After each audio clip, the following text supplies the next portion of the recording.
Moikkelis, moi! Joo, sori ei oo tullut taas pitkän aikaa videota, mutta siinä on hyvä syy, tosi hyvä syy. Mulla ei oo ideoita vaan videoon. Tämä kertoo minun elämästäni.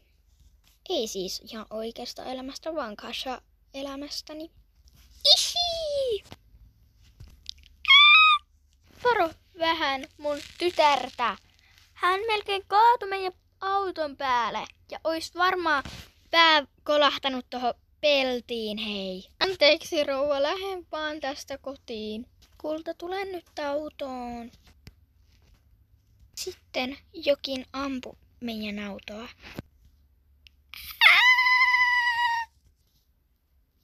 Sitten meidän autoon tuli tulipalo.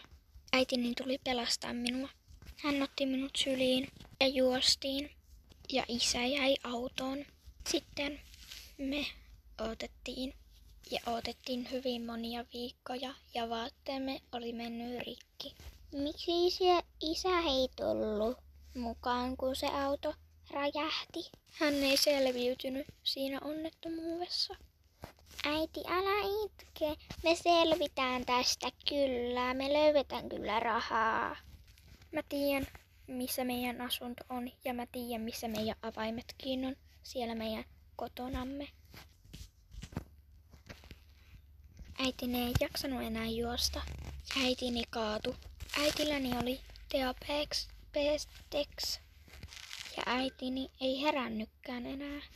Ja mietin, että pitäisikö minun etsiä omaa koti.